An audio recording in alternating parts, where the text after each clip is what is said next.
Hey, we're here in the Barnett booth with David Barnett, who has the best pedigree in crossbows of anybody I know. His father started Barnett how many years ago, David? My father and my grandfather started Barnett in 1956. 1956, and you're the oldest manufacturer of We're crossbows? the oldest production manufacturer of crossbows in the world, yeah.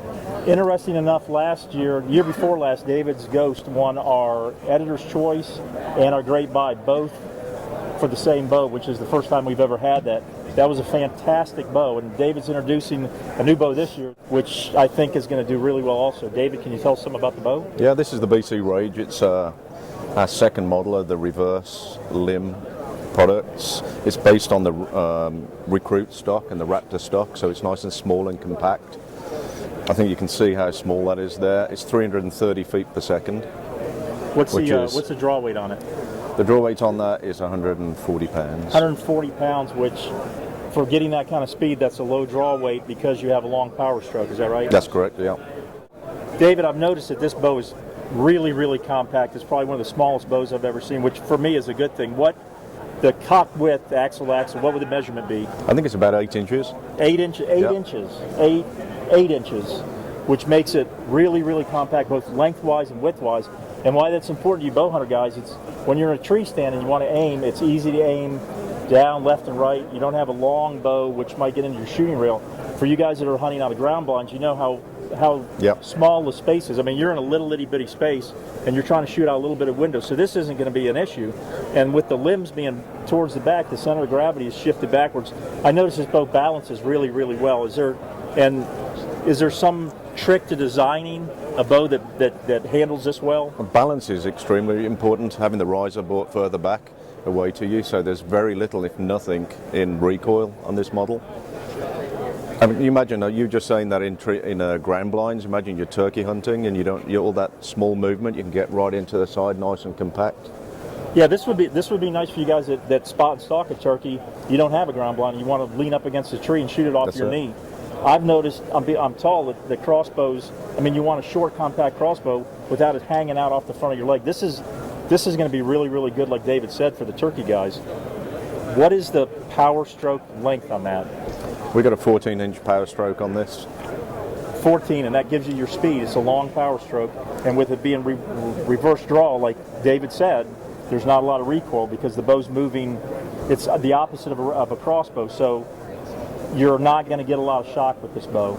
Is that accurate? That's very accurate, yeah. The big question now is, what is this retail for?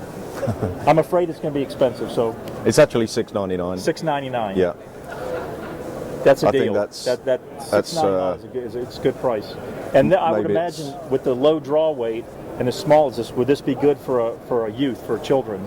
Yeah, this stock itself was designed around a smaller frame person. It's actually adjustable at the stock here. Oh, okay. So you can take it right in, and it's actually 13% shorter than our size. So it's aimed for ladies and youth. You can adjust it out, and then it gives you the full size stock. And I know this is going to be one of the famous Barnett triggers. Is this like all the Barnett triggers? This trigger is the same from the less expensive to our Ghost 410 and Razor triggers. We put that most expensive trigger in every single model.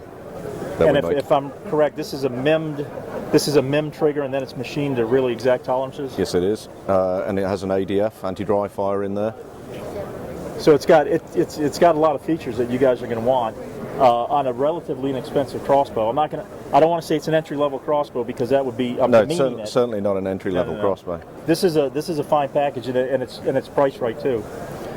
I didn't bring one other thing here, is the brush right on here for the bolt retainer. We have a brush in there which stops the creep on the arrow. A lot of people are getting creep on their arrows when they're holding the bow down and they shake it, they knock it on the ground. Because the arrow wants to slide forward. That's right, the brushes hold the arrow back and stop it falling. So right. That's pretty unique. That's a good feature also, and it's quiet. It's very quiet. With a brush. Extremely quiet. And you don't have to worry about the arrow retention spring bending in a vine or at the wrong time, because you can't bend them back once they're bent. So I don't know whether we mentioned the physical weight of that. It's 6.4 pounds. Which again, that's for you women out there. That's a great crossbow again for youth, for women, and for any advanced hunters too. And as David just showed you, it aims really well. It aims great. Have a try of that. I like it. I think you got a winner here, David. Cool. That's great. Thanks. Appreciate it, Todd. Thank you. And I'll be See if we driving can change that. Jaguar. Jaguar. I just like saying it. Do you notice all the villains are always British? That's the Jaguar commercial.